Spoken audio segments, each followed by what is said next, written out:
so Bison, in one of the ceremonies, he said, I didn't want to die, but your dad would have died if I didn't die. So he took my dad's moment to go, because my dad and him got a surgery on the same day. Dog Whisperer with Cesar Millan didn't disappear because it ran out of stories. It collapsed under serious controversies, energy-draining lawsuits, and personal tragedy. For nearly a decade, Cesar Millan became one of television's biggest stars by transforming aggressive dogs that owners had already given up on. But behind the success were growing accusations about his training methods, pressure from animal welfare groups, legal battles, and a personal breakdown that nearly destroyed his life. So what really ended the Dog Whisperer? After 9 seasons? And how did the man who taught calm and control lose control of his own world?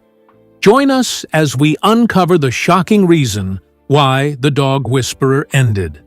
The kid from Mexico who crossed a border with $100. Cesar Millan was a 21-year-old from Culiacan, Mexico, standing at the U.S. border with $100 his father had given him and a plan that most people would have called insane. He had grown up watching American television, including Lassie and Rin Tin Tin, and had decided, somewhere around the age of 10, that he wanted to be the best dog trainer in the world. He had grown up around dogs on his grandfather's farm, and he noticed early that animals responded to him differently than they responded to other people. He didn't chase them. He didn't raise his voice. He just moved through the space calmly, letting the dog figure out that nothing was a threat. The dogs always figured it out. Veterinary school would have been the obvious path. His family couldn't afford it. So he chose the next best thing: get to Hollywood, where the best dog trainers in the world worked, and learn from the ground up. On December 23, 1990, he told his mother he was leaving and got on a bus to the border. As he told Jada Pinkett Smith on Red Table Talk years later, what waited at the border was not a simple fence to climb. They can sell you. They can kill you for organs, he said of the area around the crossing. That is more likely than jumping it. He jumped it anyway. He made it to California, speaking almost no English, knowing no one, with money that would run out in days. He ended up in San Diego, briefly homeless, eating out of dumpsters and sleeping in a dog kennel he had managed to talk his way into working at. The dogs were cleaner and better fed than he was. He moved to Los Angeles, found work grooming dogs and walking them in Inglewood, and built a dog walking business so effective that the Los Angeles Times ran a story about it, which is how wealthy LA dog owners started finding him. Word spreads in the way word only spreads when something genuinely works. He was not using any formal training methodology. He was using whatever it was that lived inside him, the thing he had carried since the farm in Culiacan, the instinct that dogs understood before he even had to say anything.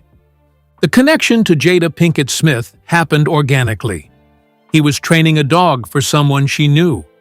She watched him work, became a true believer, and eventually told him something that changed his career. If he was ever going to be on television, he needed to speak English. Not conversational English, real English. The kind you can carry through a camera lens and have it land on 11 million people and make sense of. She sent a tutor to his apartment in South Central the next day. He studied, practiced, and stayed away from Spanish-speaking communities deliberately, surrounding himself with English speakers until the language became something he could think in rather than translate into. Years later, he credited her directly. Because of Jada, I speak English. In 2009, 18 years after crossing that border with $100, he became a United States citizen.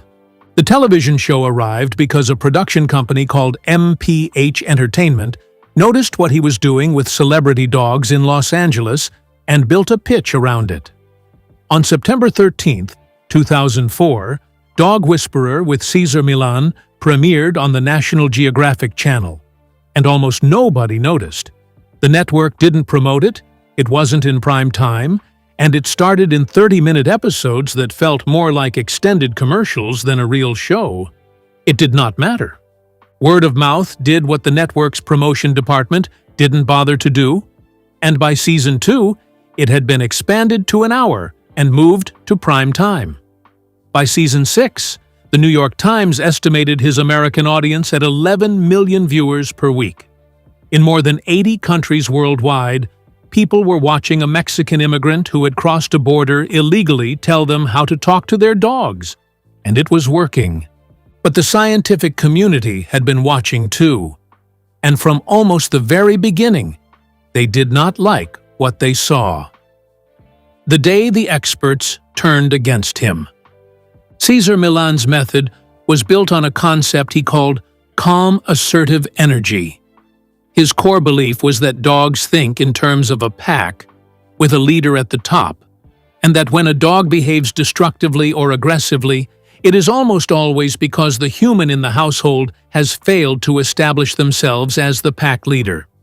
The dog fills the leadership vacuum the only way it knows how, with dominant behavior, anxiety, or aggression. Cesar's job was to walk in, become the calm, assertive presence the dog needed, and restore the natural order. It made for extraordinary television.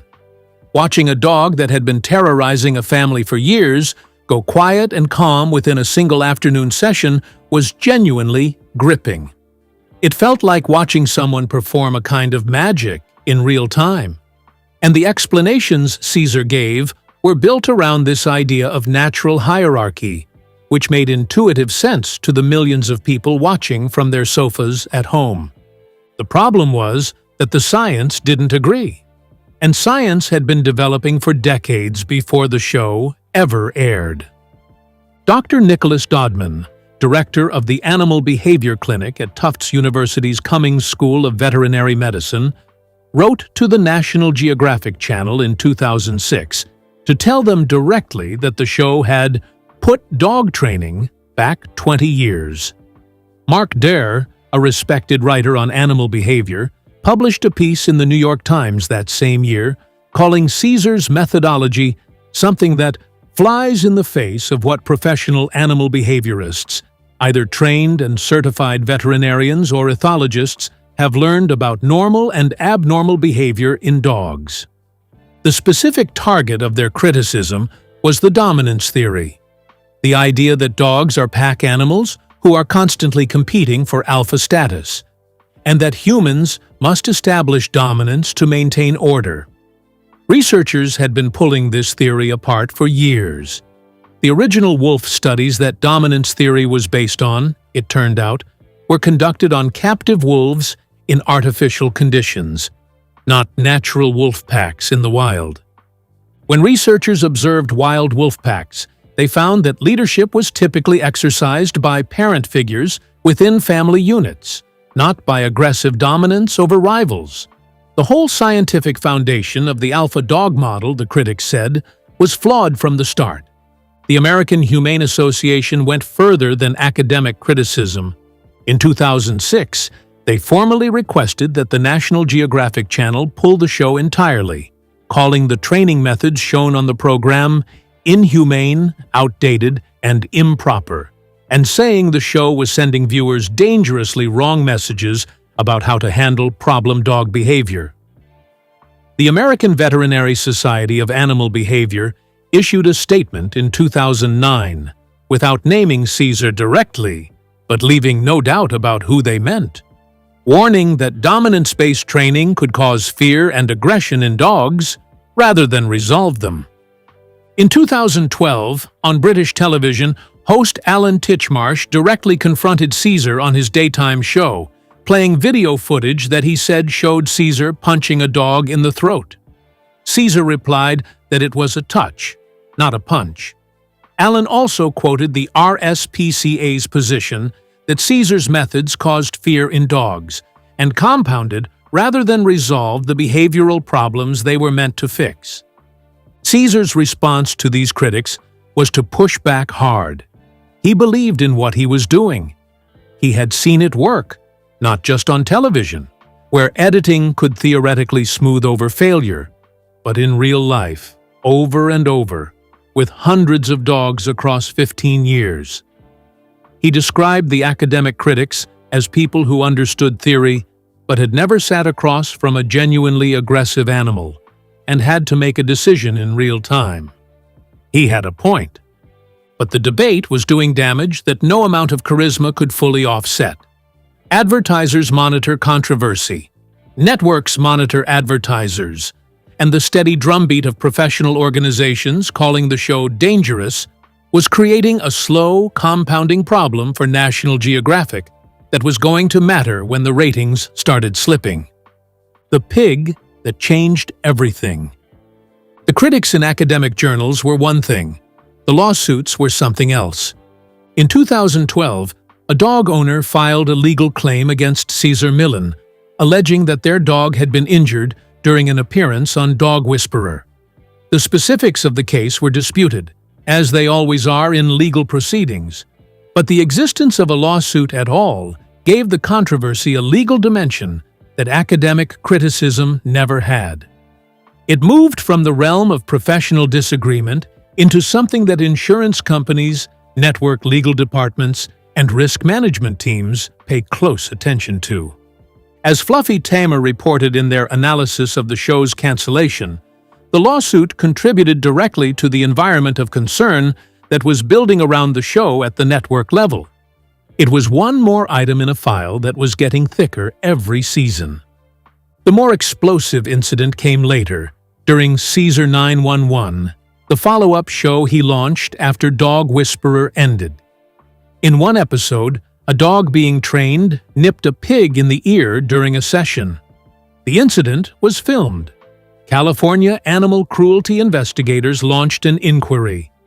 No charges were ultimately filed, but the investigation itself, the fact that the state's animal cruelty enforcement apparatus had been activated over a scene from his television program, was the kind of headline that follows a show's reputation for years, regardless of the outcome. What was becoming clear to National Geographic as the seasons rolled by was that every new episode carried a level of reputational risk that a show without the controversy never would have. The 11 million viewers were still there, but they were declining. And the man at the center of all of it was about to experience something that would change the show's atmosphere from inside. The year he lost everything at once. For all the external pressure that was building around the show, the thing that hit Cesar Millan hardest was not a lawsuit or a scientific paper or a television host in Britain calling him cruel. It was 2010. And 2010 came for him like a series of hammer blows with no time to recover in between. In February of that year, Daddy died. Daddy was a 16-year-old pit bull who had been Cesar's most important working partner on the show.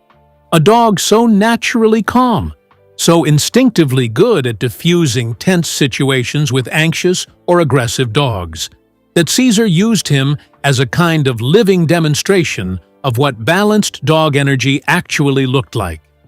He had been with him since before the show existed, through the early years in Los Angeles, when Cesar was still building his reputation, through every season of the program's rise. Losing Daddy was, by Cesar's own account, like losing a piece of himself. And then, 4 months later, his wife, Illusion, filed for divorce.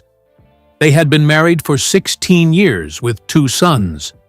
The marriage had been the stable private center of a very publicly unstable life. And when it ended, the ground came out from under him completely. As he told E! News when he eventually spoke publicly about the period, "I went into a big depression. I lost a lot of weight. And I felt that I lost the most important thing, which was my family." He described feeling defeated, with a big sense of guilt and failure. "I was at the lowest level I had ever been emotionally and psychologically. The man who had spent 9 years on television teaching people to project calm, assertive energy, to be the stable, grounded leader that their animals needed, could not find calm anywhere inside himself. The gap between what he presented to the world and what he was actually experiencing became, that year, too wide to manage. He attempted to harm himself. He overdosed on pills and was found unconscious and hospitalized. Luckily, he survived. He declined medication in the aftermath, choosing instead to work through the depression through exercise and by throwing himself back into the work that had always given his life structure and meaning. He has since talked about the attempt with the same directness he brings to everything. "What doesn't kill you makes you stronger," he told the Tampa Bay Times. "That became real for me. It made me closer to people." He said that going through that experience changed how he understood the signs of depression, and that as a father, he now watches for those signs in his sons and the people around him with an attention he would not have had before. The show continued through 2011 and into 2012, but it was a different show now, and everyone on the inside knew it. What National Geographic actually decided and why. The official end of Dog Whisperer with Cesar Millan came in September 2012, after 9 seasons and 162 episodes. Cesar announced it on Facebook, telling fans that the final season would begin that July with back-to-back episodes on Nat Geo Wild, and that he was so thankful to all the Dog Whisperer fans that embraced the show over the years. The statement said almost nothing about why the show was ending. The real picture was a tangle of factors that had been accumulating for years and had finally reached a combined weight. The network decided it was unwilling to carry any further. The ratings had been sliding. Not catastrophically, 11 million loyal weekly viewers do not evaporate overnight, but enough to make the channel's leadership have the conversation about whether the return justified the risk. The production costs had increased significantly over 9 seasons, which meant the show needed to perform at a high level just to break even, let alone justify renewal. The controversy never stopped. Each season brought fresh coverage of the debate, and each fresh controversy made the show a less comfortable fit for a channel whose brand was built on scientific credibility and animal welfare.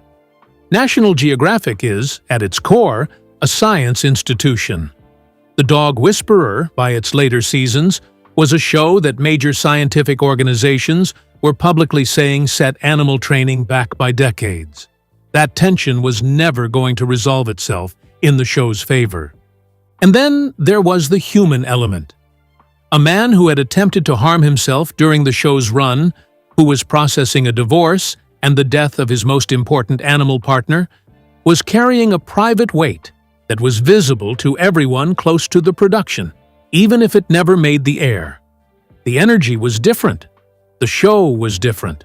Steve Dale, a pet journalist and longtime critic of Cesar's methods, who wrote about the cancellation in June 2012, put it simply: "It's a matter of ratings. People don't watch, and programs go away." Maybe Victoria Stilwell's methods resonated more. Maybe the fact that most professionals disdain most of Millan's methods finally trickled down to the public.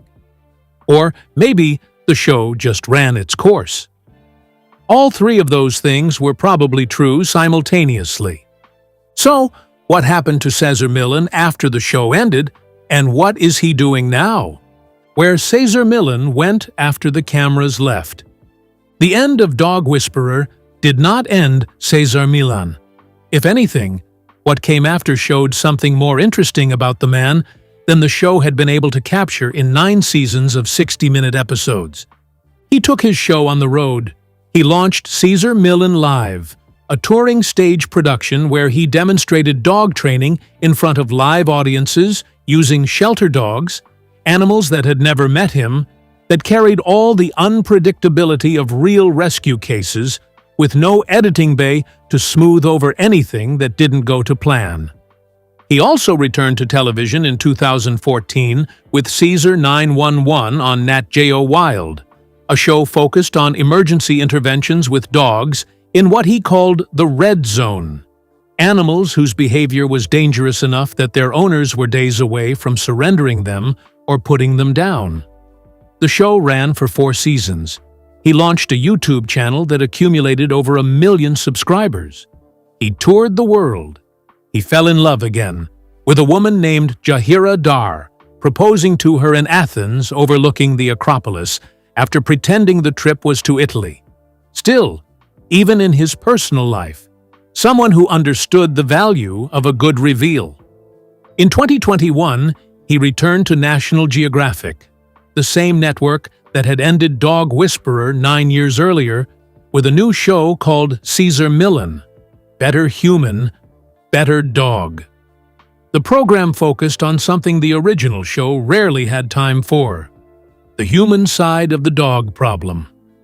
Cesar is, by any measure, still working and still relevant, more than a decade after the cancellation that was supposed to end his television career. So what really killed the Dog Whisperer? Was it the scientists who said the methods were wrong? The network that got tired of defending the controversy? Or the private collapse of a man who had been carrying more than any camera ever showed? Share your thoughts with us in the comments section. Remember to like, share, and subscribe for more. Also, click the next video showing on your screen. You will enjoy it.